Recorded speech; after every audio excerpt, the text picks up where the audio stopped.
aí, galera, beleza? Meu nome é Fábio Martinelli, sou pastor e você está no Teolocast Alpha de número 3 e é um bônus do número 3. Isso aí. Eu sou Ivan Reis. Eu acredito que você já me conhece, né? Se vocês estão me ouvindo aqui, eu ainda vou inventar uma frase de efeito aí para poder me introduzir que nem o Fábio. Aguardem. Tá em preparação aí. Tá em preparação. Legal. A inspiração virá aí. Muito bem, o pessoal aqui que está acompanhando a gente, já faz um tempo que nós estamos aí com o Teolocast Alpha, falando aí, fazendo uma introdução, né, a muitas coisas em relação à palavra de Deus. E diga-se de passagem, com muita humildade, uma introdução muito boa, né? A gente estava conversando que como que tá com conteúdo bom esses Teolocast. Por isso que a gente sempre fala pro pessoal compartilhar, passar pros amigos, porque vai ser algo bastante importante para a vida espiritual de todos.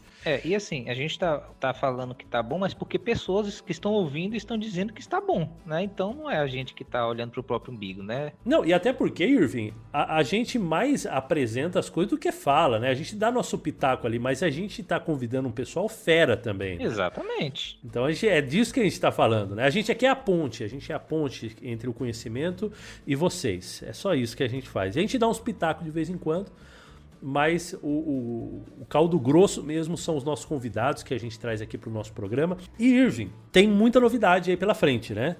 Uma das novidades é o canal, que agora a gente tem no YouTube. Pois é, cara. Pois é, a gente resolveu entrar de vez logo no YouTube, certo? A gente está upando episódios antigos do Teolocast Alpha primeiramente, só que depois a gente vai começar a introduzir também os episódios antigos do Teolocast normal. Por quê? Porque o Teolocast Alpha é justamente, como o Fábio está falando, essa introdução ao conhecimento bíblico. Então a gente quer que as pessoas elas possam ouvir o Teolocast normal, mas possam entender o máximo possível do que está sendo dito. Então a gente está se esforçando para colocar logo o Teolocast Alpha e depois a gente vai colocando o Teolocast normal. Uhum. E a gente também está com outra rede social, né, Fábio? Que é o Instagram. Exatamente. Que vamos lá também. Não é mais a rede social do momento, né? A gente ainda não tem coragem de usar o TikTok e fazer dancinha do TikTok, mas pelo menos a gente tá no Instagram. Mas o Irving tá ensaiando várias dancinhas bacanas aí pro TikTok do Teolocast. Podem aguardar. Dia 30 de fevereiro vai estar lá. E a gente então tem que falar pra galera se inscrever lá no YouTube, também seguir a gente ali no Instagram, pra ficar atento aí às novidades, o que a gente tá trazendo. Isso, procura pro Teolocast, né, tanto no Instagram quanto no YouTube, que nós somos os únicos canais, o único canal, né, no caso, e também o único perfil do Instagram com este nome. E vocês vão ver lá também o nosso íconezinho e vocês vão identificar como Teolocast. E assim, a gente vai colocar bastante coisa interessante lá, né, Fábio? É verdade. E com essas novas ferramentas também, Irving, a gente já está pensando numa forma diferente de fazer podcast também. Diferente pra gente, né? Uma forma que já existe, na verdade, mas para o que a gente está acostumado, alguma coisa diferente aí. Exatamente. A gente está vendo aí oportunidades de fazer lives, em vez de fazer a gravação, editar, né? Demorar lá 1 semana, 2 semanas para conseguir ter tempo de editar, tá, etc. Esperar vocês responderem no site. A gente está querendo fazer live. A gente está querendo fazer com que vocês possam assistir, né, quebrar a magia de imaginar como é que é uma gravação. Vocês vão ver a gravação. E mais importante, vocês vão poder interagir também nos comentários do YouTube. Então, assim, se vocês tiverem alguma dúvida, se tiverem alguma contribuição, vocês podem até colocar lá no chat, que a gente vai poder ler também no meio do programa, no final do programa. A gente vai vendo como é que vai ser, mas vocês vão poder participar da gravação e também tirar suas dúvidas. Vocês não vão precisar ficar esperando passar várias semanas para poder saber como é que vai ser, tá, etc. A gente vai passando de acordo com o que a gente puder também, né? Então vai ser uma mudança interessante. A gente está orando a Deus para que seja uma bênção esse novo formato também. E Irving, tivemos uma participação especial, emocionante, eu diria. Eu fiquei emocionado, né? Não foi? Quando saiu o nomezinho nosso lá? Do que eu tô falando, Irving? Cara, vamos criar um contextozinho aqui, né? Vamos criar um contextozinho aqui.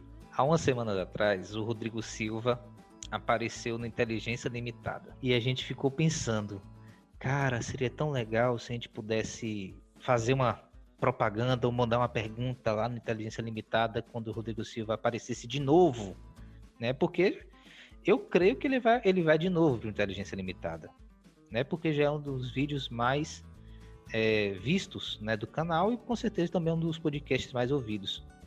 Só que, Fábio, o que a gente pensava que demoraria meses, aconteceu em semanas. Pois é.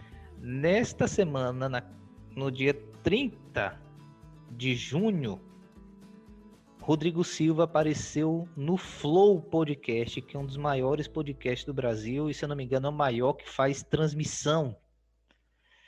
E a gente soube no domingo. E aí, meu irmão? Tem que estar com o canal pronto, tem que estar com o Instagram pronto, tem que correr atrás, tem que ir para vídeo, tem que fazer postagem, porque as pessoas precisam ter alguma referência da gente, porque a gente vai colocar uma pergunta no Flow Podcast. A gente não tem como pagar uma propaganda do Flow, mas fazer uma pergunta pelo menos a gente tem como, né? E, meu irmão, foi sacrifício, mas a gente conseguiu. Nós aparecemos no Flow Podcast. Nós mandamos a nossa pergunta lá para Rodrigo Silva responder, meu irmão. Foi muito legal. Foi muito legal. Foi muito legal. Eu fiquei extasiado.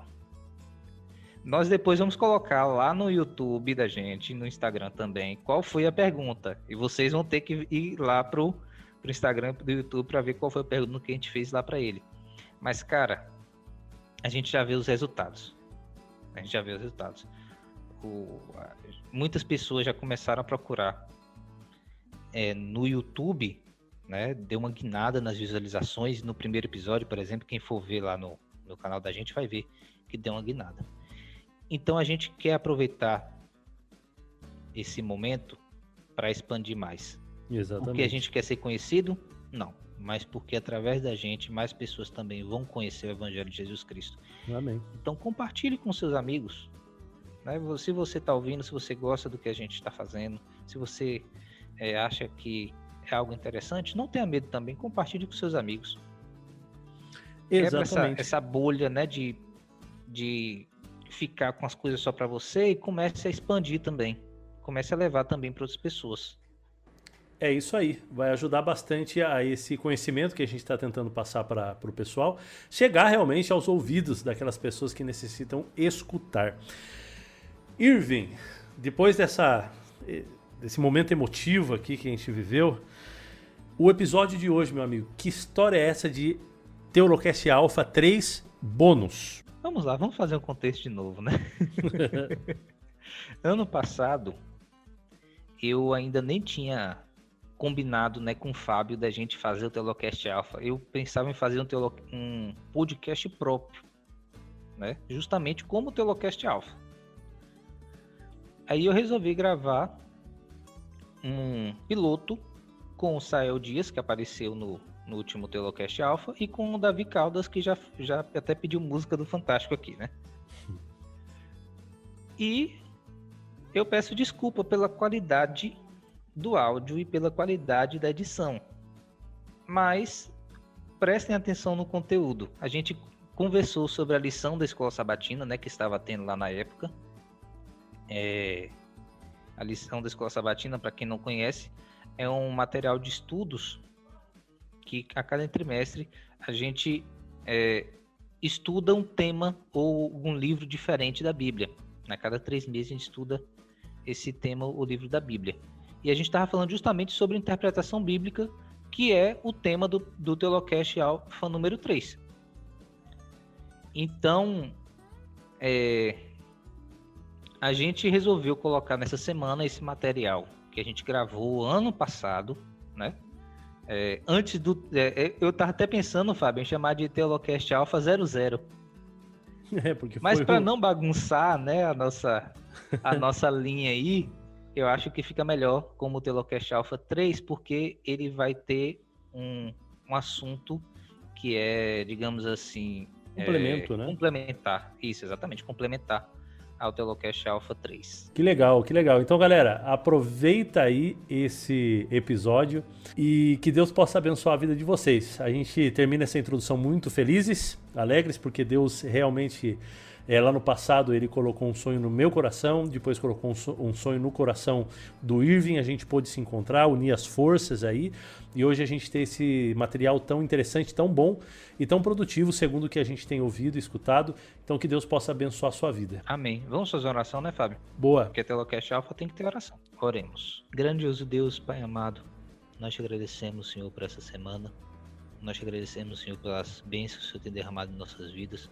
Nós te agradecemos, Senhor, porque nós somos instrumentos para a pregação do Teu Evangelho. Que o Senhor possa abençoar o estudo deste episódio, que nossos ouvintes, nossos queridos ouvintes, possam conhecer mais sobre a Tua Palavra. Isso é o que nós pedimos e te agradecemos, em nome de Jesus. Amém. Amém.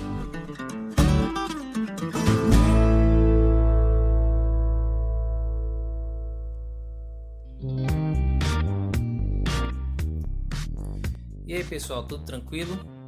Kevin Reis. Se você me conhece e está ouvindo esse podcast, muito obrigado. Eu sei que você ficou com pena de mim, brincadeira. Eu sei que você se interessou pelo projeto, né? Se você ainda não me conhece, prazer. Mas se você está ouvindo isso, é porque ou você se interessou por esse projeto também, ou porque algum amigo seu mandou para você, que achou que você se interessaria, ou porque ouviu e gostou e mandou para você. Então, esse projeto, ele é um piloto, é um treino de um podcast que vai vir mais à frente. Esse podcast nós iremos fazer estudos bíblicos sem texto-prova, sem bombardeio de texto, estudando o que a Bíblia tem para dizer realmente em seu contexto, tentando aprofundar mais no texto bíblico. Eu peço desculpas pelo tamanho, ele ficou grande realmente, na gravação ele realmente ficou muito grande, mas não é a nossa intenção que ele fique tão grande assim das próximas vezes, né? A gente vai trabalhar para ficar menor, mas eu espero que você aproveite, né? Eu espero que você goste do que você vai ouvir e, novamente, muito obrigado a você que está ouvindo. Quando você terminar de ouvir, peço que você me mande um feedback, diga o que você gostou, o que você não gostou, algo que poderia melhorar. E agradeço também aos participantes, Davi e Sael. Eles vão se apresentar logo mais à frente, mas eu agradeço novamente a todos vocês que estão ouvindo e também aqueles que estão ajudando de qualquer forma. Muito obrigado.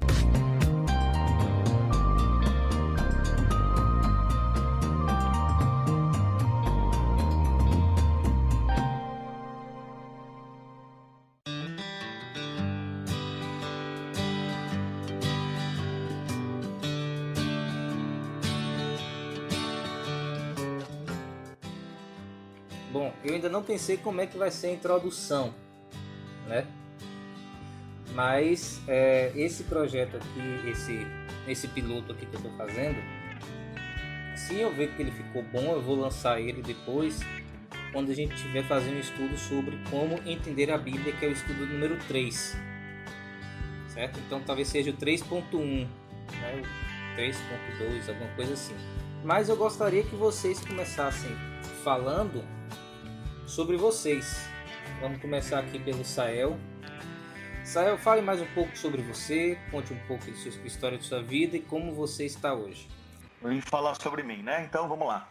Meu nome é Sael, sou de Goiânia, sou pastor aqui em Goiânia, num colégio goianiense adventista. No colégio, além de cuidar da parte espiritual do colégio, né, e as atividades espirituais do colégio, leciono filosofia para o ensino médio e religião do 8º ao 3º ano do ensino médio. Gosto muito de estudar a Bíblia e de lecionar a Bíblia também, né? Antigamente, essas pessoas que trabalhavam nas escolas, elas eram chamadas de professores de Bíblia. Depois veio o termo capelão e atualmente eles chamam de pastor de escola. Sou casado, tenho uma filhinha de 1 ano e 4 meses e estou aprendendo também aí ser pai, que eu acho que é uma escola para a vida inteira. Vai lá, Davi, fale um pouco sobre você aí. Meu nome é Davi Caldas, eu sou jornalista por formação, né, mas eu costumo dizer que eu sou mais escritor do que jornalista, né? Eu me formei, mas eu não atuo como jornalista e a minha paixão sempre foi escrever, então o que eu gosto de fazer é escrever, independentemente de ter me formado em jornalismo ou não. Os conteúdos que eu escrevo, né, e vez ou outra posto algum vídeo, faço algum podcast, são quase que 100% voltados para a teologia. Várias áreas da teologia, eu gosto muito de apologética, foi a área que há uns 10 anos atrás eu comecei a me interessar. Tenho me interessado muito nos últimos tempos por interpretação da Bíblia, né? Sistemas hermenêuticos, exegese, princípios básicos de interpretação. Então são coisas que me chamam bastante atenção. E eu sou um dos criadores e articulistas do blog Reação Adventista, que tá para fazer uns 4 anos, acho que 4 anos em junho, não tá muito longe não, né? O Reação Adventista, ele tem trabalhado desde o início com a ideia de principalmente ajudar jovens, não só os jovens, mas principalmente os jovens, né? No sentido de trazer teologia de qualidade, né? A gente vê que os jovens, eles têm sido muito atacados com mais teologias, né? E com filosofias diversas, né?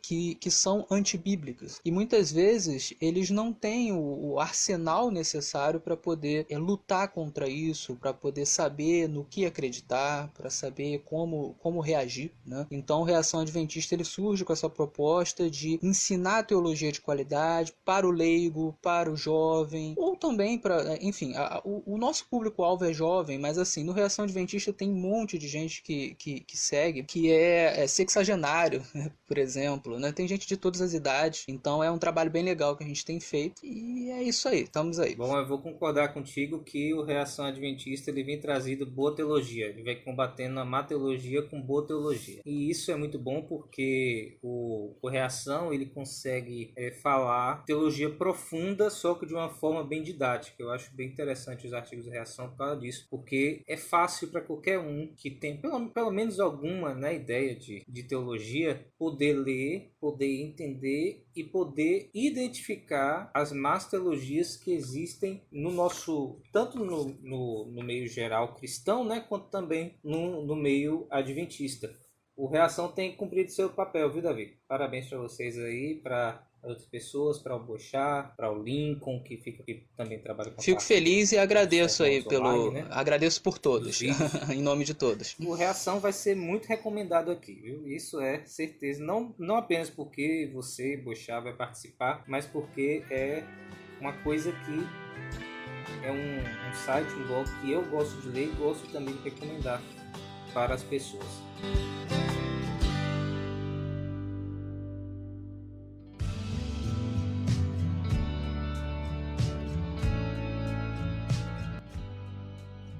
Então vamos lá, nós estamos estudando hoje, ainda não é o nosso estudo, né, que eu fiz, eu acho que até já mandei para o Davi, acho que o Davi já deu uma olhada, né, nos estudos que eu já fiz. Eu primeiro vou fazer um estudo sobre por que acreditar em Deus, aí a gente vai discutir questões como o argumento moral, o argumento teleológico, o argumento cosmológico também, né, e outros argumentos.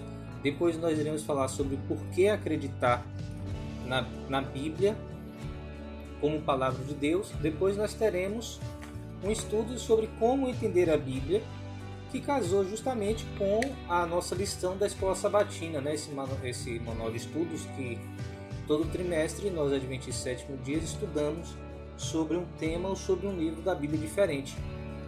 E o tema desse trimestre está sendo como interpretar as Escrituras, ou, de uma forma mais clara, né, como entender a Bíblia. E a lição dessa semana, a lição número 4, vem falando justamente sobre as fontes de autoridade, as fontes autoritativas da nossa teologia. E vem falando, na verdade, sobre 5 fontes que estão na nossa teologia, mas tem uma fonte que deve ser de autoridade. E os autores, os irmãos Hassel, né, Frank e Michael Hassel, ou Hassel, eu não sei como é que é a pronúncia do nome deles, eles colocaram essas fontes como a tradição, a experiência, a cultura, a razão e a própria Bíblia. Elas vão influenciar sobre como nós vemos a nossa teologia. Agora, eles desenvolvem uma argumentação sobre qual desses que deve ser a fonte de autoridade. E na parte de domingo,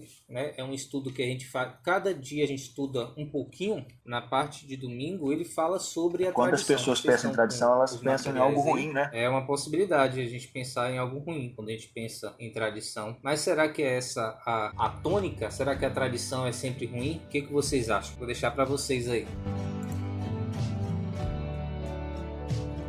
Como eu fiz a colocação, né, se a tradição é sempre ruim, as pessoas normalmente pensam nisso, né, que a tradição é sempre ruim. Eu penso que não é essa a perspectiva, se ela é ruim ou não, mas o lugar dela. A tradição, ela pode ser colocada num lugar que não é o dela. E a tradição, inclusive, pode surgir das escrituras, né? Ou ela pode contradizer as escrituras, ou ela pode ser a base que interpreta as escrituras. Então, eu penso que, para começar essa discussão, se tem que entender de onde que nós vamos partir de tradição. Se é essa tradição que vai interpretar as escrituras, ou a tradição que parte das escrituras. Essa é uma coisa muito importante, né? Segundo da tradição, ela interpreta as escrituras, ela parte das escrituras para nos ajudar, né, a compreender as escrituras, só que sem ser a palavra final. Por exemplo, Davi? Você falou do guia aí de estudos, né? O guia de estudos. A gente tem esse guia de estudos que os adventistas do sétimo dia estudam regularmente um tema a cada 3 meses. E eles, todo adventista no mundo inteiro, seja no Japão, ou aqui no Brasil, na Angola, ou nos Estados Unidos, estudam o mesmo tema. Isso é uma tradição. Agora, isso é uma tradição que partiu das escrituras ou é uma tradição que interpreta as escrituras? Vejamos, estudar a Bíblia é uma coisa que parte das escrituras. Então, veja que essa é uma boa tradição. Só que agora, se o autor falar alguma coisa que é contrário às escrituras, essa é a questão. Com quem que a gente vai ficar? Puxando um gancho aí no que o Sael falou, e já respondendo a sua pergunta, né? O que acontece? Eu acho que essa visão negativa que a gente tem da escritura, ela parte de um medo do protestante de acabar abalizando o discurso do católico. Porque, como nós sabemos, o protestante, né, a reforma, ela surge com a ideia de trazer a escritura como sendo a norma única de fé e prática. E todas as outras fontes de autoridade, elas precisam se submeter às escrituras. Então, as escrituras, elas são a norma, né? E o que acontece? Esse não era o pensamento católico, não é até hoje. Eles acreditam, na verdade, num tripé. Um tripé formado por escritura, tradição e magistério, que é o ensino do seu corpo de padres, clero, né? Principalmente o Papa, né? Que é tido como infalível. Então, eles interpretam a Bíblia, né, de acordo com esse tripé. Nesse tripé, a tradição ela está no mesmo patamar da Bíblia. Ela seria, assim, para nós protestantes, né, como se fosse uma extensão da Bíblia. E, portanto, não haveria problema em você interpretar a Bíblia de acordo com essa tradição, o que é diferente para nós, né? Nós interpretamos a tradição de acordo com a Bíblia, né? Eles muitas vezes interpretam a Bíblia de acordo com a tradição. Isso é algo que eles dizem sem problema nenhum, faz parte da teologia deles. Então talvez a visão negativa que a gente tem da tradição seja por causa disso, né? A nosso medo de abalizar o discurso católico, já que nós somos protestantes. Mas isso já é um extremo. Nós não precisamos ver a tradição como uma coisa negativa. Como o Sael falou, existem boas tradições. A questão é em qual lugar que a gente coloca a tradição. Davi, eu fiquei pensando aqui enquanto você falava, do ponto seguinte: esse perigo dos protestantes evangélicos acharem assim, a tradição é ruim e nós não temos tradição. Aí, por achar que não tem tradição, eles acabam achando que tudo que eles fazem é bíblico e inspirado por Deus. Eles não têm tradição, que tudo que eu faço é bíblico e inspirado por Deus. Aí eu acabo tomando a tradição sem reconhecer que estou seguindo uma tradição. A gente pode até citar aqui no caso adventista, por exemplo, os nossos pioneiros, né? Os nossos pioneiros que foram homens realmente foram usados por Deus, eles foram pessoas que tiveram um fervor muito grande, e isso a gente tem que realmente admirar neles, pessoas que entregaram a vida, não apenas a questão de dedicar a vida toda, mas que eles passaram por muitas dificuldades em sua vida para poder fazer com que a igreja adventista ela se mantesse em pé e a obra também fosse levada adiante. Só que nem por isso quer dizer que eles eram infalíveis, nem por isso quer dizer que eles eram santos, que eles sabiam de tudo, que eles estavam certos em tudo. É uma coisa que na igreja adventista a gente esquece às vezes quando fala sobre os pioneiros. Então muitas deles tinham ideias que eram até contrárias à Bíblia, só que com o tempo a igreja foi estudando, esses próprios pioneiros também foram estudando, mais pessoas foram apresentando a interpretação da Bíblia de uma forma mais profunda, de uma forma mais correta, eles foram adaptando o que eles criam como denominação, né, como igreja, para o que estava de acordo com a palavra de Deus. Isso não quer dizer que a igreja adventista defendeu oficialmente coisas tão erradas quanto eles, mas a gente foi conseguindo bater o martelo nas coisas certas. Antes a gente tinha dúvida entre o certo e o errado, melhor, entre identificar o certo e o errado. Só que com o tempo a gente foi batendo o martelo para o que é certo, e eu creio que também continue até hoje, né? A gente tendo que estudar mais a Bíblia, tendo que estudar mais a palavra de Deus, para justamente continuar batendo martelo para aquilo que é certo, porque no momento que a gente achar que a gente já sabe de tudo, perder esse conceito até de verdade presente, né, que a gente tem de que Deus vai nos revelar as coisas, e a gente tem que continuar estudando a palavra de Deus para que nós possamos ter essa revelação. A partir do momento que a gente achar que a gente já descobriu tudo, é o momento que a gente parou de ser uma igreja realmente guiada por Deus. A gente vai estar sendo guiado justamente pela nossa tradição e não pela palavra de Deus. Exatamente. E um dos riscos, né, de você enxergar que você não tem tradição, né, como o pastor Sael falou, é justamente o fato de você achar que o pioneiro, por ser pioneiro, ele tá certo, ele não tem como tá errado. Então, quando você começa a ver determinadas contradições, o que você faz? Você tende a achar que não, o que é mais novo tá errado, né? O pioneiro tá certo. E se você acha uma contradição entre o pioneiro e a Bíblia, você acaba tentando forçar a Bíblia a dizer aquilo que a Bíblia não diz, para que você não descarte o pioneiro. Então, nesse momento, o que você está fazendo? Você está pegando uma tradição que você não diz que é tradição, você não reconhece, mas você está pegando uma tradição e você está colocando em cima da Bíblia, que é o que acontece com o católico. Né? Se a tradição dele contradiz a Bíblia, ele tenta forçar a Bíblia a dizer o que ela não diz. Então, muitas vezes, os protestantes vão fazer a mesma coisa. Né? Importante a gente pensar sobre isso, porque já falando dos católicos aqui, e claro, a gente não tem interesse aqui nenhum em falar mal de uma denominação, aliás, de pessoas dos católicos, né? Mas aqui expor erros doutrinários, seja de denominação que for. Mas ao não perceber as nossas tradições, nós nos tornamos piores do que o erro católico. E eu vou explicar o porquê. Eles reconhecem que eles seguem a tradição, e outra, eles não seguem qualquer tradição. Existe uma lógica e uma ordem nessa.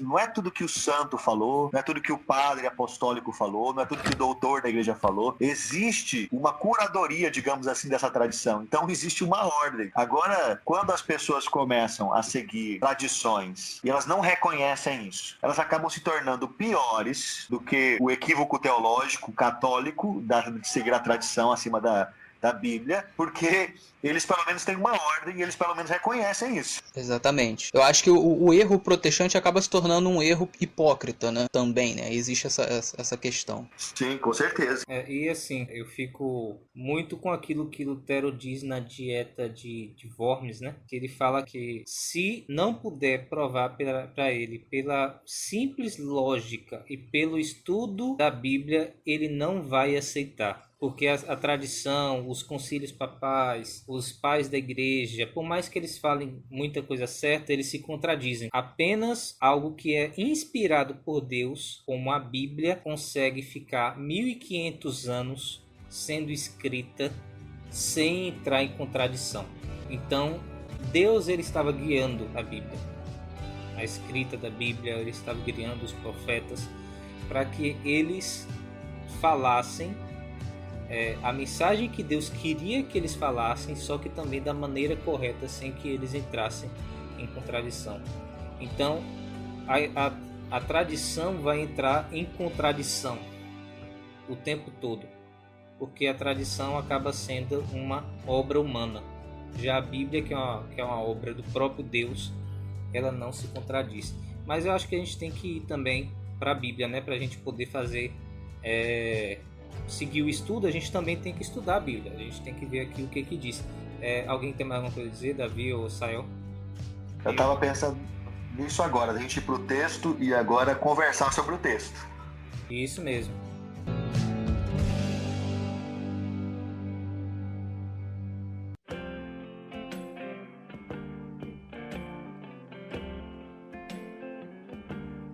Texto de Marcos. Deixa eu ver aqui. Marcos 7, Jesus aqui ele é confrontado pelos fariseus e escribas. Pode ler aí, Sérgio. Eu vou ler aqui na versão transformadora, tá bom? Certo. Certo dia, alguns fariseus e mestres da lei chegaram de Jerusalém para ver Jesus. Observavam que alguns de seus discípulos comiam sua refeição com as mãos impuras, ou seja, sem lavá-las. Aí tem entre aspas aqui, né? Pois todos os judeus, sobretudo os fariseus, não comem sem antes lavar cuidadosamente as mãos, como exige a tradição dos líderes religiosos. Quando chegam do mercado, não comem coisa alguma sem antes mergulhar as mãos em água. Essa é apenas uma das muitas tradições às quais se apegam, como a lavagem de copos, jarros e panelas. Então os fariseus e mestres da lei lhe perguntaram: por que seus discípulos não seguem a tradição dos líderes religiosos? Eles comem sem antes realizar a cerimônia de lavar as mãos. Jesus respondeu: hipócritas, Isaías tinha razão quando profetizou a seu respeito, pois escreveu: este povo me honra com os lábios, mas o coração está longe de mim. Sua adoração é uma farsa, pois ensinam doutrinas humanas, como se fossem mandamentos de Deus. Vocês desprezam a lei de Deus e a substituem por sua própria tradição. Disse ainda: vocês se esquivam com a habilidade da lei de Deus para se apegar à sua própria tradição. Por exemplo, Moisés deu essa lei: honre seu pai e sua mãe. E quem insultar seu pai ou sua mãe será executado. Vocês, porém, ensinam que alguém pode dizer a seus pais: não posso ajudá-los, pois jurei entregar como oferta a Deus aquilo que eu teria dado a vocês. Com isso, desobrigam as pessoas de cuidarem dos pais, anulando a palavra de Deus, a fim de transmitir sua própria tradição. E esse é apenas um exemplo entre muitos. Forte esse texto, né? Meu Deus do céu, né? Meu Deus do céu. Eu acho interessante aqui uma palavra como tá na Almeida Revista Atualizada, né? Jeitosamente rejeitam o preceito de Deus. Será que eles eram brasileiros para fazer esse jeitinho todo? Será que eles estavam imitando os espertos, né, daqui? O malandro aqui do Brasil, para poder fazer essas coisas todas? Cara, que texto, hein? Arrumando um jeitinho para não fazer a vontade de Deus, porque a vontade de Deus é contra a vontade deles. Cara, vamos dar uma olhada aqui nesse contexto. Vamos aprofundar aqui. Jesus ele estava aqui com os escribas e os fariseus que tinham vindo de Jerusalém. Eles estavam seguindo Jesus, estavam procurando Jesus, procurando alguma forma colocar Jesus à prova. E eles viram que os discípulos de Jesus não estavam lavando as mãos. Davi, você que tem essa cara de judeu, quer dizer, agora não sei mais, né? Explica pra gente essa questão do lavar as mãos. Certo. Não, é só pro pessoal entender, né? Eu habitualmente uso barba, mas recentemente eu raspei. Temporariamente, né? Então, postei uma foto do Nazireu. E o pessoal achou... eu fiz um voto pra mostrar que eu também ando guardando a lei. Olha, o Iver agora, se fosse no programa do Leandro Quadros, ele teria te colocado agora na parede, né? Ah, é verdade. É verdade. Capciosa. Mas vamos lá, sobre a questão do lavar as mãos, né? O que acontece é que os judeus, né, mais precisamente os fariseus, isso era uma tradição farisaica, né, eles raciocinavam mais ou menos da seguinte maneira: se eu saio de casa, pode ser que eu encoste em alguma coisa que seja impura, considerada impura pela lei. Talvez eu encoste, de repente, em, sei lá, um pedaço de porco, um animal que estava sujo, que estava morto e eu encostei e eu não vi. Ou talvez eu tenha negociado com um gentil, o gentil ele encosta no porco, ele encosta enfim, em coisas que são consideradas impuras pela lei, então ele é impuro, né? Então se eu encosto no gentil, eu também sou impuro. Ou se eu encosto em alguma coisa que o gentil encostou, eu sou impuro. Se eu entrar na casa de um gentil, eu sou impuro. Enfim, então eles iam fazendo essas inferências. Eu posso pegar impurezas pelo contato que eu tenho com determinadas coisas quando eu vou à rua, sem nem saber. Se fosse hoje, nós estamos vivendo essa pandemia aí, né? Eles não pegariam o coronavírus, hein? Pelo menos nisso, né?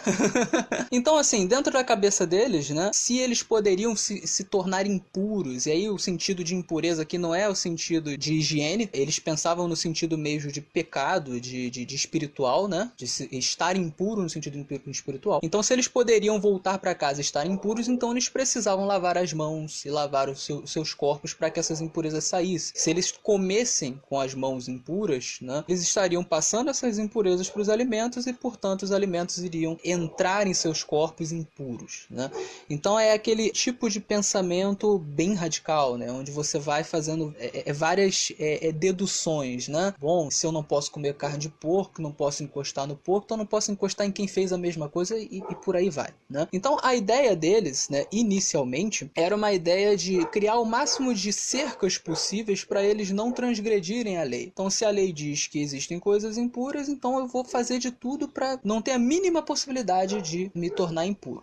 O problema é uma aí ideia zelosa, inclusive, né? Exatamente, exatamente. Se você for para o contexto histórico, você entende por que eles chegaram a esse pensamento radical, né? Israel passou por muitos problemas porque transgredia a lei. Inclusive o exílio foi por causa disso. Então, depois lá de Esdras e Neemias, né, quando eles voltaram, enfim, para sua terra, o templo foi reconstruído, né, surgiram líderes zelosos pensando, vamos evitar que isso aconteça de novo, vamos criar o máximo de regras possíveis para conscientizar as pessoas de que elas não podem transgredir as leis e para que elas se mantenham longe da mera possibilidade de transgredir a lei. Então, assim, surge de um pensamento que é compreensível. Só que existe um problema, né? Primeiro, quando você começa a exagerar em determinadas coisas, chega um ponto em que você começa a criar regra que não está na Bíblia. Por mais zeloso que fosse o pensamento de vou lavar as mãos para não correr o risco de repente ter me contaminado, não há um mandamento bíblico que diga que se você não lavar as mãos, você estará impuro espiritualmente. Esse é o primeiro ponto. Quando o seu zelo ele acaba entrando em um ponto que a Bíblia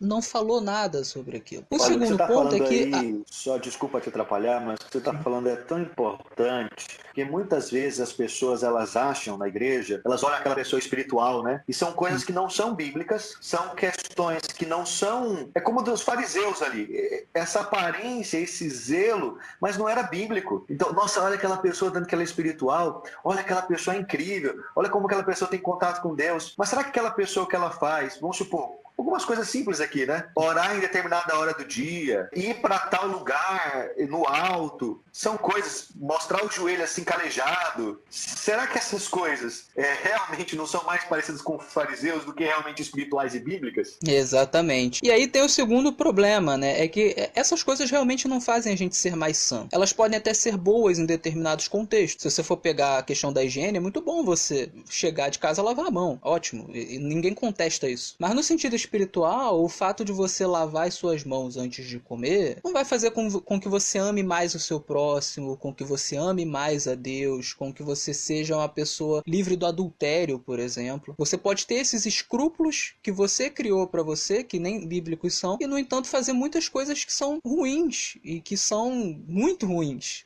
O exemplo que eu sempre uso para essa questão é os fariseus depois acabaram de matar Jesus e disseram, tira o corpo dele daí porque o sábado sábado está chegando, né? Ele não pode ficar morto na cruz no sábado. Então você veja que a pessoa chega a um ponto em que o zelo dela passa por cima de coisas que são importantíssimas, como o amor ao próximo. Os caras tinham acabado de matar um justo e estavam preocupados em que o corpo do justo estivesse ali no sábado, porque ia transgredir o sábado. Então você veja até que ponto chega o legalismo da pessoa. E assim, eles sabiam que Jesus era justo, entendeu? Eles tinham essa ideia de que Jesus era justo.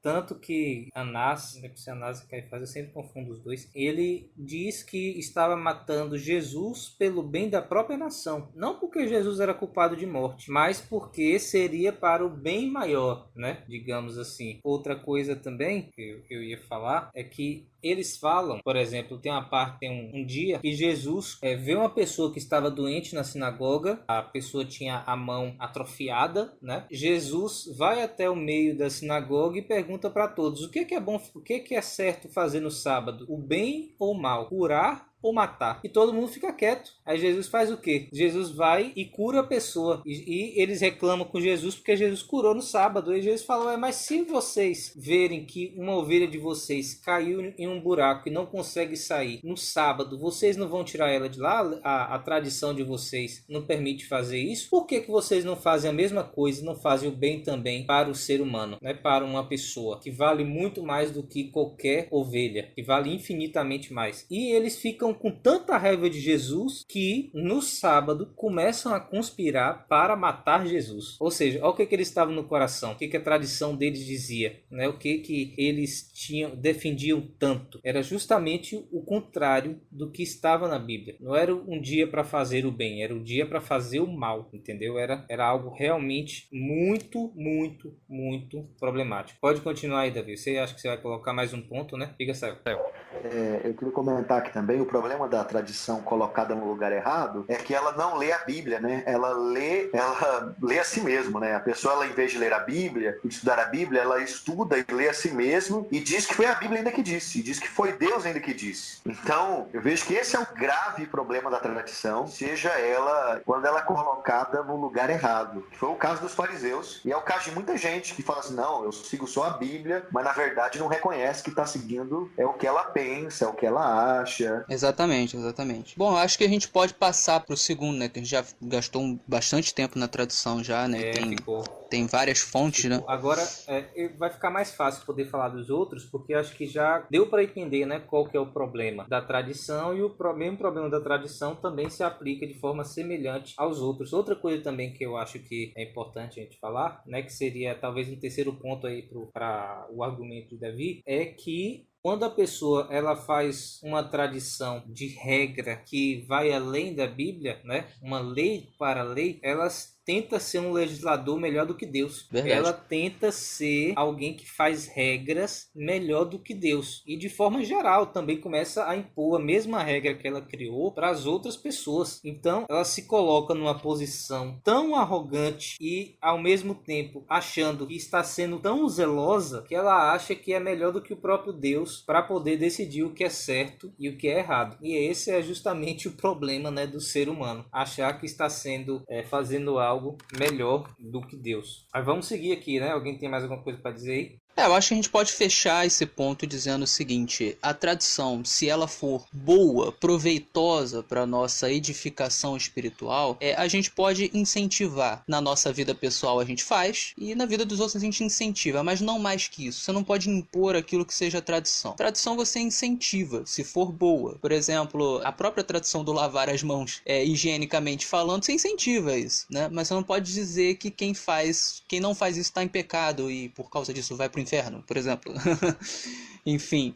Agora, se a tradição for antibíblica, né, joga fora, não serve. O padrão tem que ser a Bíblia. Justamente o problema deles aqui, voltando aqui pro texto rapidinho, para falar que eles criaram a tradição de que, como não existia INSS, não existia Previdência Social na época, quem sustentava os pais quando chegava na velhice eram os filhos. E isso era uma das formas de honrar pai e mãe. Só que o que eles faziam? Eles pegavam esse dinheiro, que seria para poder manter os pais, e entregava como oferta para Deus, como corban. Olha só, eles tentavam ser tão bom para com Deus que descumpriu o mandamento de Deus de honrar pai e mãe. E Jesus justamente que critica isso. Essa tradição foi criada, né, e estava totalmente indo contra a palavra de Deus. Só que aí vem o problema, se a pessoa não estiver focada na palavra de Deus, ela começa a seguir a tradição acima da própria palavra de Deus e nem percebe, né? Que foi justamente o problema deles aqui. Então, deixando essa questão aí da tradição, Jesus aqui, ele critica a tradição quando ela vai contra a palavra de Deus e quando a pessoa coloca essa tradição no mesmo nível da palavra de Deus, tanto para ela quanto para outras pessoas.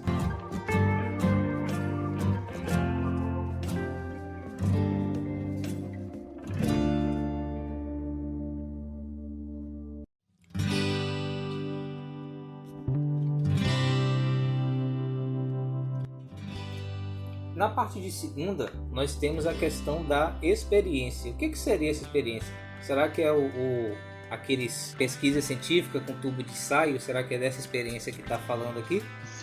Não é o caso, né? Tá falando sobre experiência pessoal, né? É mais uma questão relacionada a sentimentos, né? Emoções, né? Aquilo que você sente, aquilo que você passa na sua vida, né? Essa questão é interessante porque, assim, existem muitas pessoas que priorizam a experiência, né? Eu não sei se vocês já passaram pela situação de vocês tentarem aconselhar biblicamente uma pessoa e a pessoa falar assim, não, mas olha só, na minha experiência isso não deu certo, ou não dá certo, não é assim. Às vezes se a pessoa for um pouco mais velha ou se ela passou por alguma situação que você não passou, ela vai dizer assim, não, você não sabe do que você tá falando, porque você nunca passou por isso. Então, assim, eu já passei por essa situação. Ou então você vai falar de religião para alguém e aí a pessoa fala assim, olha, mas eu não me sinto bem nessa denominação, eu não me sinto bem com essa doutrina. Deus quer que a gente se sinta bem, né? Essa tocou no ponto bom aí, viu? A Bíblia é para fazer a gente se sentir bem, né? Ou é para algo mais, né? Exatamente. E esse é muito problemático, né? Porque a Bíblia, de capa a capa, ela nos mostra que os nossos sentimentos, eles são enganosos, né? Você tem lá Jeremias 17:5, se eu não me engano, né? Dizendo que o coração do homem é profundamente enganoso, desesperadamente enganoso, corrupto. Então, assim, nós somos inclinados ao mal. Então, você acreditar piamente nos seus sentimentos é uma coisa bastante perigosa. E, assim, a experiência, assim como a tradição, ela é inevitável, né? A gente vive criando tradições e também sentindo coisas, tendo interação com o mundo externo e também reagindo a esse mundo externo. O Guia de Estudos colocou aqui alguns versos falando sobre experimentarmos a bondade, o perdão e a benevolência de Deus. Sael tem como ser ler Tito 3:4 para a gente, eu leio Romanos 2, verso 4. Romanos 2, verso 4. Ou desprezas a riqueza da sua bondade e tolerância e longanimidade, ignorando que a bondade de Deus é que te conduz ao arrependimento. Então, Paulo está falando o que aqui? De coisas boas, né, que Deus faz e que a gente sente. Diga agora, Cego, seu aí. Tito capítulo 3, verso 4. Mas, quando Deus, nosso Salvador, revelou sua bondade e seu amor, ele nos salvou, não porque tivéssemos feito algo justo, mas por causa de sua misericórdia. Ele nos lavou para remover nossos pecados, nos fez nascer de novo e nos deu nova vida por meio do Espírito Santo. Então, assim, Deus, ele quer que a gente experimente, né, coisas boas. Ele quer que a gente experimente dele, né? Esses sentimentos bons que são respostas, devem ser respostas ao bem que ele já faz para nós. Aqui eu acho que a gente pode enfatizar mais uma vez o que a gente falou agora há pouco sobre a questão da tradução, né? O problema não são os sentimentos, não é a experiência, mas é onde você vai colocar essa experiência, esses sentimentos. Ter sentimentos, né, experimentar coisas boas, né, é importantíssimo. Eu costumo dizer, por exemplo, que a crença, né, a fé, ela é composta de uma parte intelectual, racional, é aquela parte inteligível, né? Aquela parte em que você apreende a informação, você entende, você consome o argumento, vamos dizer assim. Mas você tem a parte sensitiva. E essa parte sensitiva é importante. Por exemplo, vamos pegar a fé em Deus. Não basta você crer em Deus como se ele fosse uma teoria, um número, uma ideia apenas. apenas, né? Você precisa se relacionar com ele. Então isso é algo que faz parte da dimensão da experiência, do sentimento, do sensitivo. Se você não tiver essa experiência com Deus, não vai adiantar muito. Na verdade, não vai adiantar nada você apenas crer nele, porque você não vai ter um relacionamento. É mais ou menos como se você estivesse casado com uma pessoa, mas não tivesse um relacionamento com ela. Isso não faz muito sentido. E essa questão do relacionamento é importante, né? Porque Deus não quer apenas que a gente saiba sobre ele. Ele quer que a gente tenha um relacionamento com ele, né? Que a gente tenha ele como Senhor de nossas vidas, como nosso Pai, como aquele que cuida de nós, e que a gente responda também a esses sentimentos, essas emoções, essas obras que ele faz por nós. É uma coisa que a gente não apenas recebe, mas a gente também participa. Diga aí, Céu. Olha, vocês estavam usando exemplo aí de casamento, né? Eu vou usar exemplo aqui de filho, que é o que eu estou passando. Olha, de fato, vocês falaram assim, você não passou sobre isso. Quando eu não tinha filhos, eu também pensava que eu sabia sobre filhos. Depois que minha filha nasceu, eu estou descobrindo que eu não sei muita coisa, não. Que eu sabia muito, que eu sei muito menos do que eu achava. É claro que eu não estou dizendo aqui que não tem como você saber nada, mas você vai saber muito mais enquanto é pai. Mas deixa eu usar um exemplo aqui, nessa questão dos sentimentos. Uma das coisas que eu estou aprendendo é, por exemplo, que a minha filha, como ela é um ser distinto, e ela já com 1 ano e 4 meses, muito inteligente, aprendendo bastante coisas, ela tem as suas emoções distintas, e eu, como pai, preciso controlar. Então, tenho colocado de castigo, já castiguei ela, já usei da vara já em um momento, e ela foi, e ela vai percebendo, ela vai respeitando, mas Sani quando vai usar eu essa castiguei ela a primeira vez, por exemplo, que foi colocar... Quando eu coloquei ela a primeira vez, por exemplo, de castigo, que eu coloquei ela no cantinho, foi muito dolorido ver ela chorando e ter que ficar ali. Foi dolorido pra mim. Mas nesse momento, eu coloquei a razão e aquilo que eu entendo sobre educação de filhos, inclusive na Bíblia, né? Como o Provérbios diz, não afaste a vara da criança, não afaste o castigo, não afaste a educação, a repreensão da criança. O que eu entendo... Exatamente. Não é espancamento. O que eu entendi... É o que também é o que não é hoje em dia. Sim. O que eu entendo sobre educação, eu tive que aplicar a despeito das minhas emoções. Porque tem muitos pais também que acham assim, não, a criança, ela tem que ser só dizer sim. A criança, ela não tem que dizer não pra ela não tem que ser repreendida, ela não tem... Não, é absolutamente o contrário. A criança precisa entender que ela tem limites. Mas é claro também que tudo conforme, igual, minha esposa é psicóloga, eu faço terapia, minha esposa faz terapia, a gente tem médica, está acompanhando toda a nossa educação, a gente está abalizado pela Bíblia e pela ciência. Mas o que eu estou dizendo é o seguinte, tem alguns pais que deixam que a experiência guie a educação dos filhos deles. Então, eu não consigo, eu não me sinto bem em colocar meu filho de castigo, eu não me sinto bem em tirar o celular dele. Ou casamento, por exemplo. Eu não tô mais amando, eu não amo mais essa pessoa. Então eu vou largar ela. Como tem muitos casamentos hoje, inclusive no meio cristão, incompatibilidade. A experiência acima daquilo que foi acordado diante de Deus ali no altar. Então, a experiência ela tem o seu lugar, mas ela precisa ser colocada em seu lugar, assim como a tradição. Exatamente. E essa questão aí da experiência, né, que fala sobre sentir a longanimidade, o perdão, o amor de Deus. Só que a gente também tem que lembrar que o amor não é só passar a mão na cabeça, né? Como o Céu estava falando aí com a experiência dele como pai, seguindo os princípios da palavra de Deus. Em Hebreus 12, a partir do verso 5, diz o seguinte: E estáis esquecidos da exortação que como filhos discorre convosco. Filho meu, não menosprezes a correção que vem do Senhor, nem desmaies quando por ele é reprovado. Porque o Senhor corrige a quem ama e açoita todo filho a quem recebe. É para a disciplina que perseverais. Deus os trata como os filhos, pois que filho há que o pai não corrige? Mas se estáis sem correção, de que todos se têm tornado participantes, logo sois bastardos e não filhos. Olha só o texto forte aqui. Deus, ele nos corrige porque nos ama. Porque se nós não fôssemos filhos, nós não teríamos correção. Então, o perdão, a longanimidade, a misericórdia de Deus vem também em nos corrigir do nosso pecado. Então, olhe só o quanto que a experiência, apenas focando em um lado, é perigoso. Porque a gente pensa na experiência apenas de que eu estou sentindo aqui coisa boa, eu estou aqui ouvindo esse louvor maravilhoso, tal, etc. Que bom, né? Só que o nosso coração, ele também vai ser enganoso quando Deus nos corrigir, colocar no caminho certo e a gente achar que, não, a gente Deus está fazendo alguma coisa de errado aqui comigo, ou isso aqui que está acontecendo comigo, consequência do meu erro, não é de Deus, entendeu? Isso aqui não é Deus querendo me corrigir, isso aqui, qualquer coisa que estão botando sobre mim. Então, a experiência ela é perigosa por causa disso. Diga, Céu.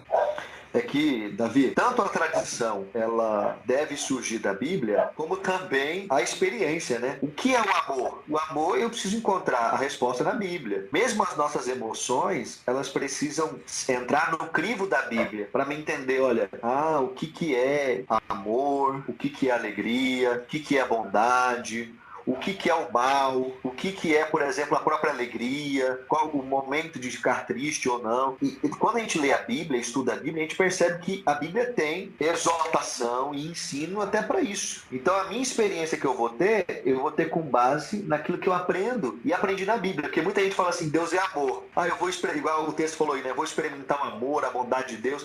Deus é bom, Deus é amor. Então Deus, ele não vai contra a minha opção, ele não vai contra os meus desejos, ele não vai contra a minha ideia, porque Deus quer me ver feliz, Deus quer me ver bem. É justamente aí que entra a distorção muito comum hoje em dia, né, de amor, né? Muitas pessoas aí do mundo colocam amor como sinônimo de aceitação total e restrita de tudo que você faz, de tudo que você pensa. Tanto o amor como a tolerância, né? A tolerância para muitas pessoas é aceitação. Se você não aceita, você não é tolerante, você não ama. E isso é uma grande mentira, né? Você pode amar uma pessoa, por exemplo, você tem muitas mães aí que os filhos se desviam para o caminho das drogas, para, enfim, caminho do tráfico, e elas continuam amando seus filhos mesmo não gostando daquilo que eles fazem, não concordando. Existem mães e pais aí que choram todos os dias porque seus filhos fazem coisas dos quais eles não gostam, eles odeiam, mas eles continuam amando seus filhos. Então são duas coisas diferentes, né? Não é porque você ama alguém que você vai concordar com tudo que essa pessoa faz ou pensa. Isso é uma distorção do que significa amor. Exatamente. É você colocar o seu sentimento em cima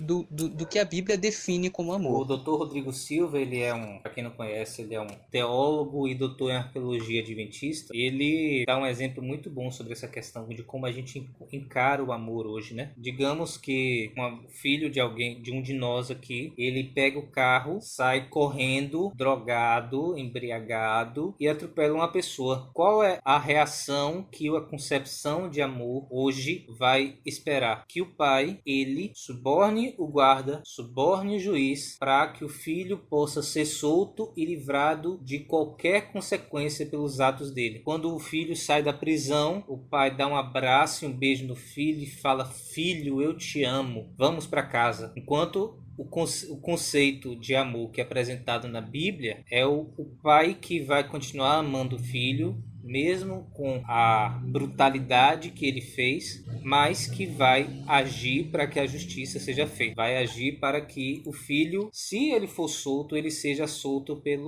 pela forma correta e não de qualquer jeito. Então, sem pagar fiança, né? Sem pagar, talvez até sem pagar fiança, talvez, né? Mas que a justiça seja feita, que ele tem que também ser responsável pelos atos dele. E o apóstolo Paulo, ele fala em 2 Coríntios, no capítulo 11, no verso 3, para uma igreja que ele estava buscando, e ele fala o seguinte: mas receio que, assim como a serpente enganou a Eva com a sua astúcia, assim também seja corrompida a vossa mente, e se aparte da simplicidade e pureza devidas a Cristo. Olha só, há uma possibilidade grande de que com as nossas experiências a gente seja enganado, que a gente vá pelo caminho errado e que a gente não vá para o caminho que Deus preparou para nós através da sua palavra.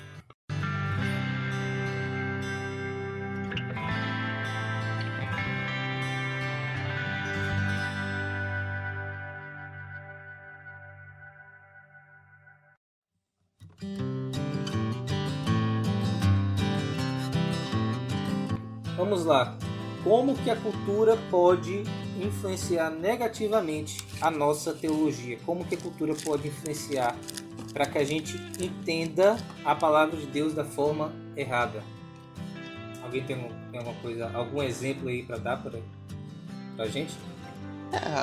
A cultura, ela sempre foi uma coisa complicada, assim, para a teologia, né? Não, mais uma vez, não porque a cultura seja ruim, né? Existem boas culturas, mas muitas vezes a cultura que está em voga no mundo, ela não é compatível com a Bíblia. E, no entanto, a gente se apropria dessa cultura para ler a Bíblia. E aí é complicado. Você coloca os óculos da cultura do mundo para poder ler a Bíblia, né? Na época do final do primeiro século, início do segundo e os primeiros séculos aí da igreja, né? Você teve, por exemplo, o problema da apropriação do platonismo, filosofia grega. Muitos cristãos e também muitos judeus, se você for pegar, por exemplo, Filo de Alexandria, tinham uma paixão muito grande pelos escritos gregos, principalmente pelos escritos de Platão, e eles tentavam ler a Bíblia, interpretar a Bíblia com os pressupostos platonistas. Então isso acabou criando uma bagunça na teologia. Há coisas boas nos pressupostos, na cultura platonista, na filosofia platonista, há coisas que não agridem a Bíblia e que podem ser utilizadas,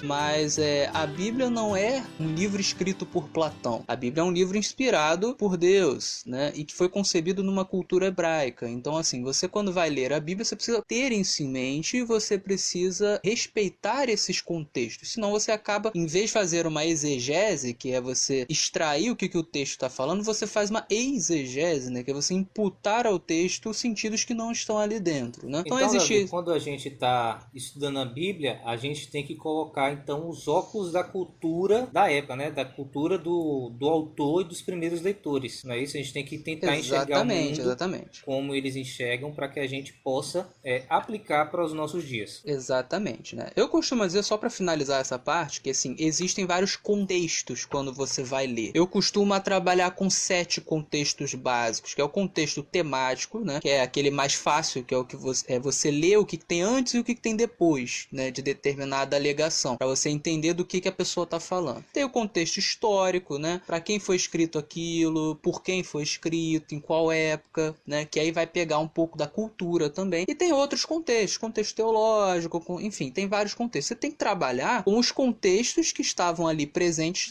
quando a pessoa escreveu. O contexto linguístico, o contexto idiomático. O Dr. Rodrigo Silva, que foi mencionado aqui, ele fala muito sobre isso. Às vezes a gente pega expressões que eram usadas em um idioma da época e a gente quer interpretar literalmente. Seria mais ou menos como se alguém daqui a, sei lá, 200 anos, 300 anos, né, lesse coisas que a gente escreveu e lesse, por exemplo, a expressão cara de pau e ficasse pensando, poxa, então existiam pessoas com cara de madeira nessa época? Quando, na verdade, cara de pau tem um sentido, né, específico próprio aqui na nossa língua, é uma expressão. Então você precisa mergulhar na cultura da época, né, na cultura bíblica, para você entender. Quando você usa a cultura da sua época para imputar isso sobre a Bíblia, aí não dá certo.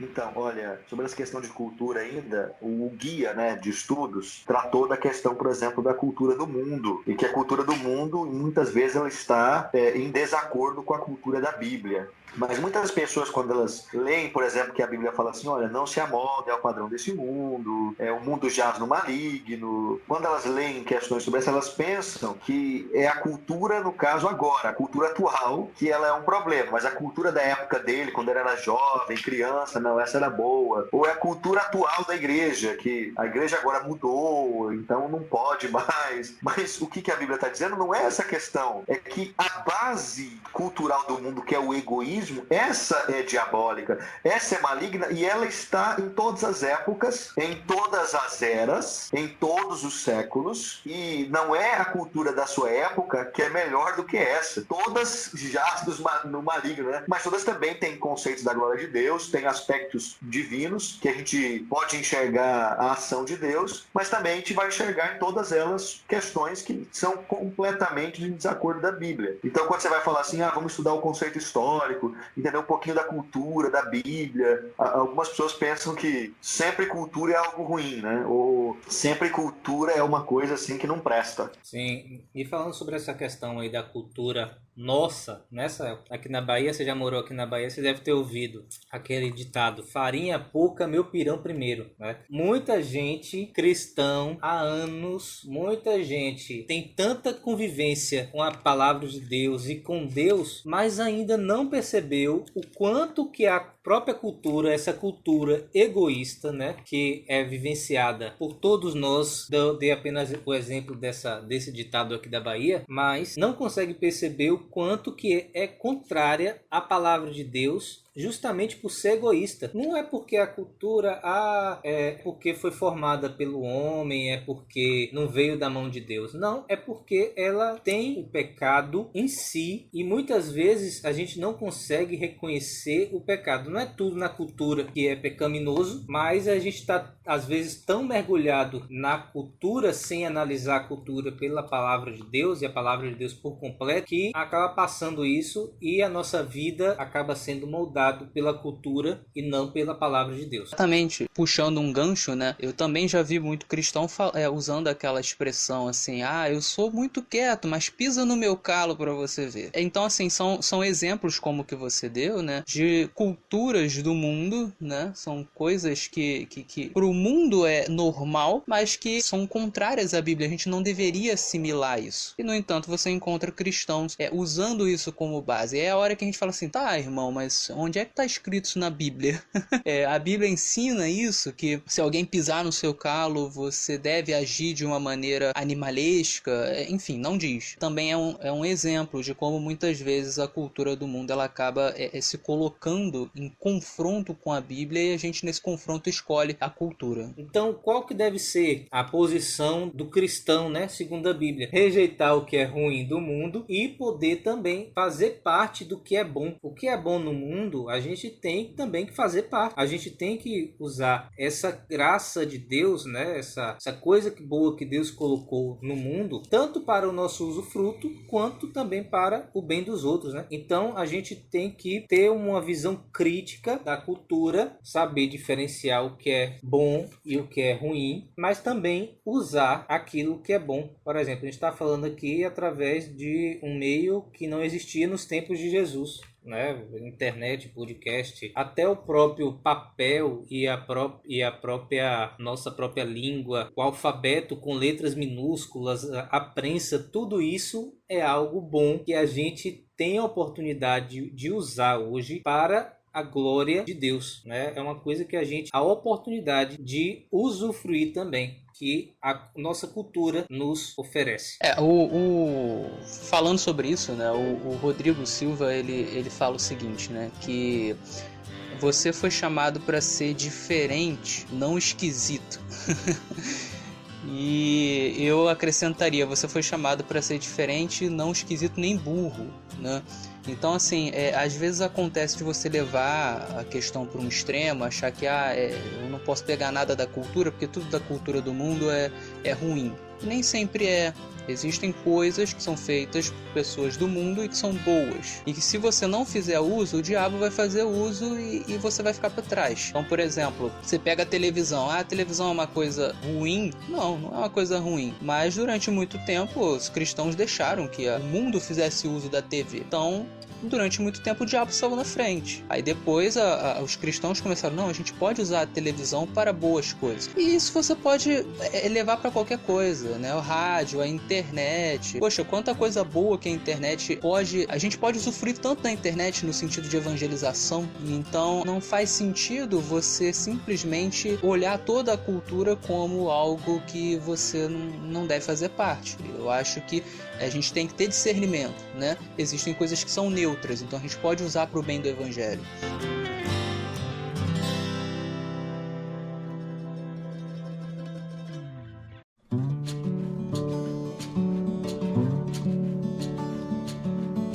Bom, vamos lá, né? O Davi falou uma coisa aí, que a gente não deve ser esquisito nem burro. E a gente entra aqui agora justamente no tópico da razão. como será que deve ser a nossa relação com a razão em relação à nossa teologia? Davi, você quer falar aí ou o Sael quer falar? Fala aí, Sael, fala aí, complemento depois. Provérbios capítulo 9, verso 10 diz, né? O temor do Senhor é o princípio da sabedoria e o conhecimento do santo é prudência. Como a gente falou, por exemplo, do catolicismo, no catolicismo se trabalha muito a questão da razão, só que da razão de uma perspectiva grega. Então, eles vão dizer assim, por exemplo, olha, a alma é imortal, porque a lógica leva que a alma é imortal. Se eu falar com um teólogo católico, ou mesmo um leigo católico estudioso, ele vai usar muito da razão da perspectiva grega. Nós, como crentes, nós também vamos usar da razão, mas não da perspectiva grega. E eu diria nem de uma perspectiva hebraica, cultural hebraica, mas de uma perspectiva bíblica. Então, a forma do raciocínio, ele parte também de uma perspectiva bíblica. Nós não podemos julgar a Bíblia e Deus pela razão simplesmente de uma filosofia, mas precisa ser uma razão que é pautada pela própria Bíblia. Concordo.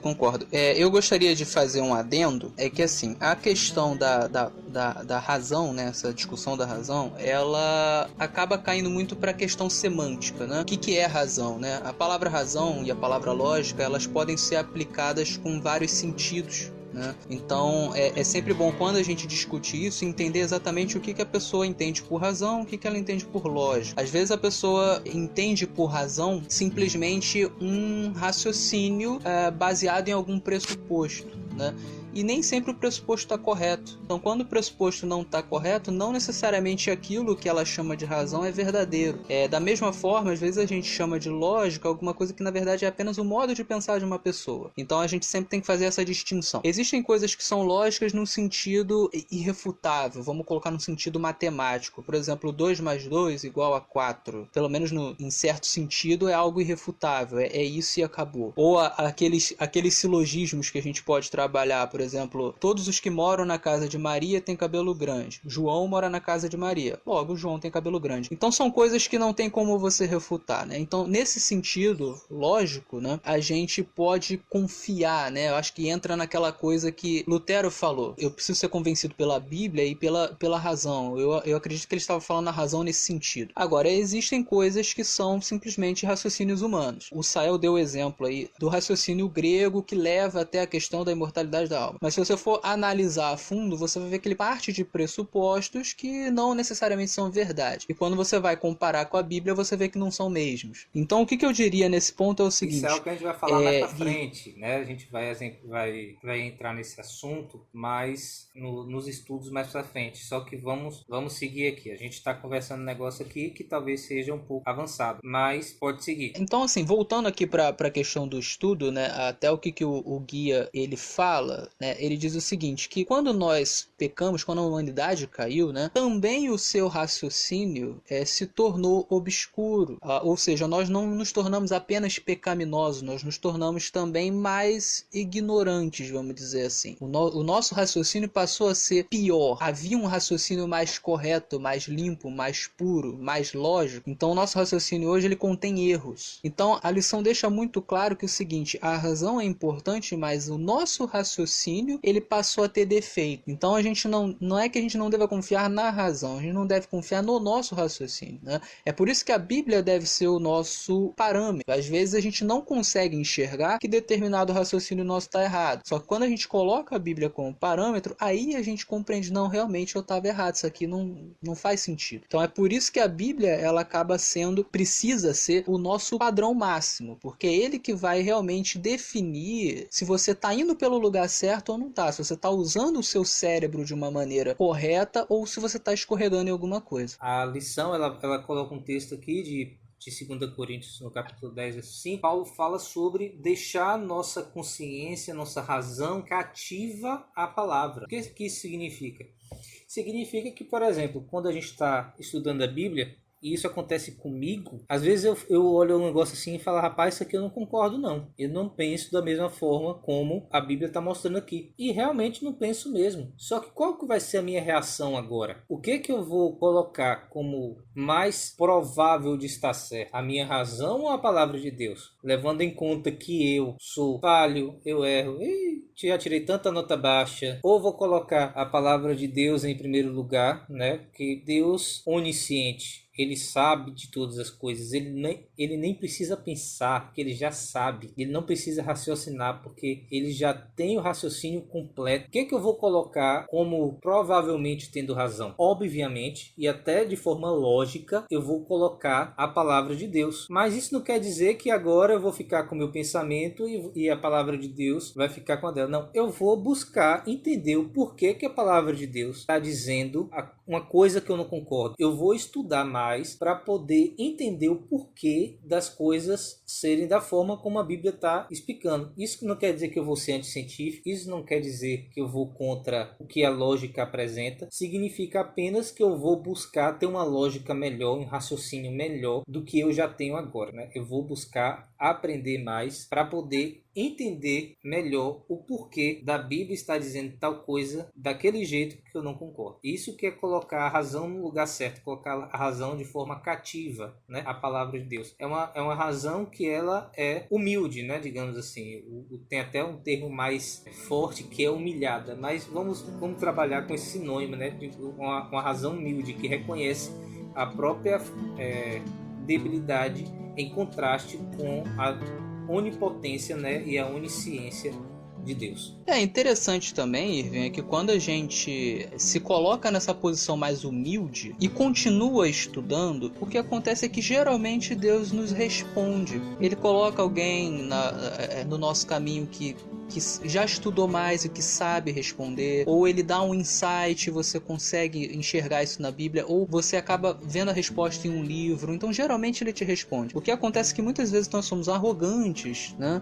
Tiramos conclusões precipitadas, né? A gente acha que algo não faz sentido e falar não faz sentido, mas não necessariamente aquilo que a gente acha que não faz sentido realmente não faz. Geralmente o problema realmente está em nós, geralmente a gente não entendeu direito, geralmente a gente não tá usando um raciocínio de uma maneira correta. Depois que Deus nos revela, nos mostra, né, a gente fala, poxa, é mesmo, eu não tinha pensado nisso, então faz sentido de fato. Então eu acho que essa questão da confiança em Deus no sentido dele iluminar a nossa razão e da gente continuar estudando para descobrir, eu acho que isso é muito importante.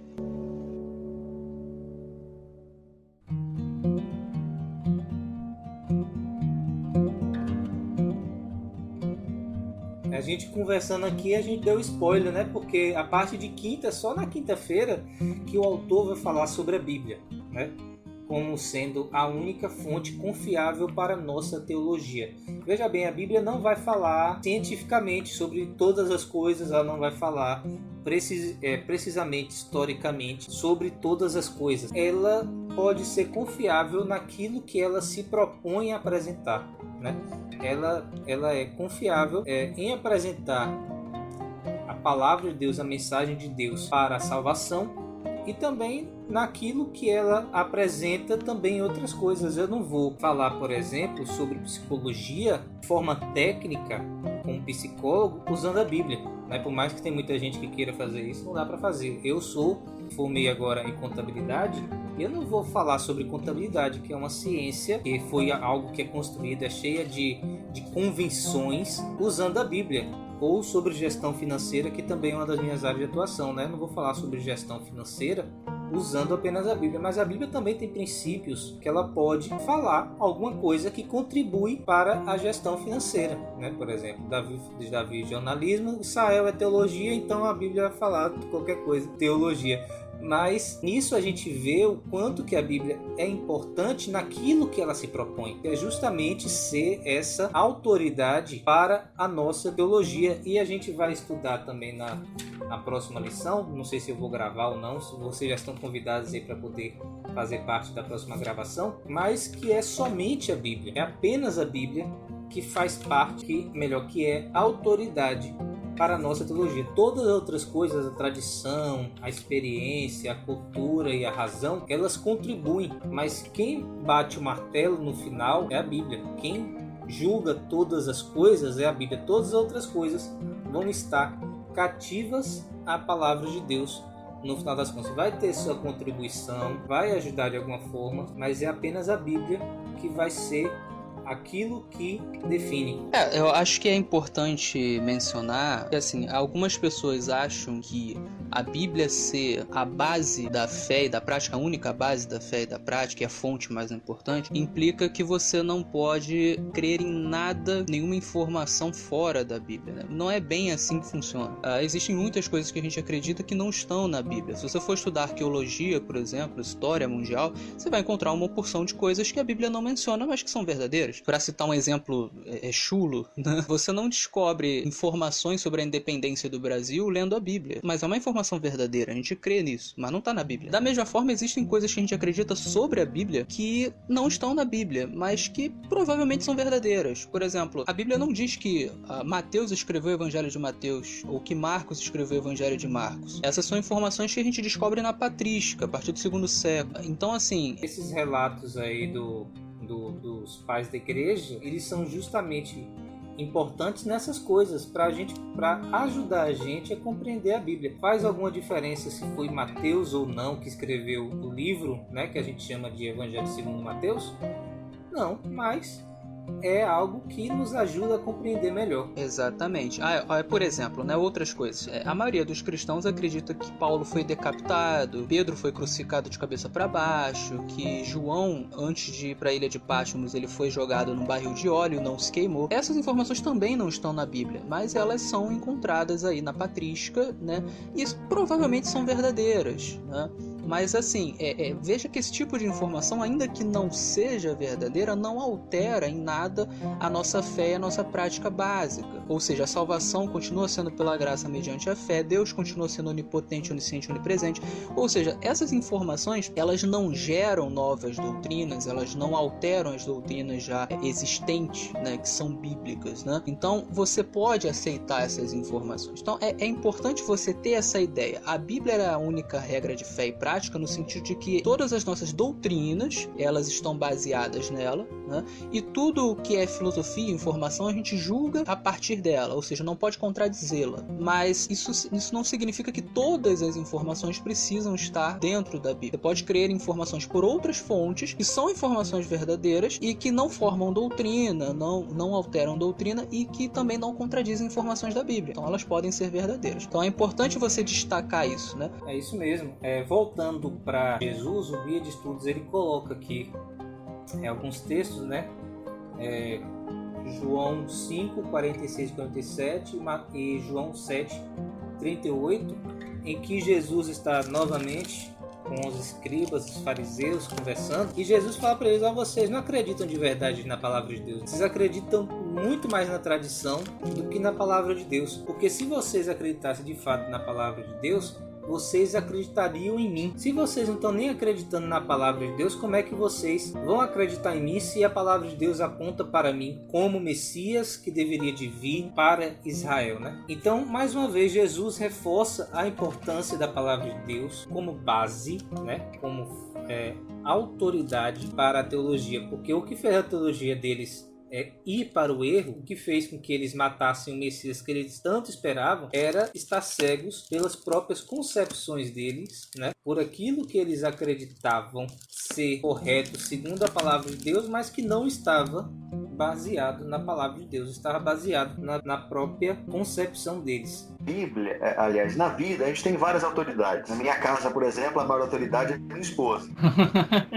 Já admitiu logo, né? No trabalho, você tem as autoridades. Então, todo lugar tem as suas autoridades. Quando você vai fazer ciência, você tem um tipo de autoridade que você vai buscar. Na área do direito, você tem uma autoridade. Todas as áreas têm as suas autoridades. Mas para o cristão, ele vai respeitar essas autoridades, mas todas essas autoridades e todas as coisas vão fluir de um pensamento bíblico. bíblico. Então, não só numa ética, né, no ethos dos fazer, mas do pensar também. Então, como é que eu vou pensar tal coisa? Como é que eu vou decidir? Se eu vou fazer ou não vou fazer? Como eu vou fazer? Quando eu vou fazer? Tudo isso vai partir da Bíblia. Aquelas coisas continuarão sendo autoridades em suas áreas, mas elas estarão sobre um guarda-chuva, sobre um aparato maior que a Bíblia. A Bíblia não fala sobre todas as coisas, sobre todos os assuntos, mas ela traz parâmetro para todas as coisas e para todos os assuntos. Então, eu gostaria de falar que o Espírito Santo, ele age junto com a Bíblia, ou seja, ele ilumina a nossa leitura. Uma coisa não está em contradição com a outra. Então, a importância da gente se submeter à Bíblia a todo momento, como o próprio Sael falou, né? Sendo a Bíblia um guarda-chuva de autoridades, né? Onde todas as autoridades estão debaixo dele. A importância disso é que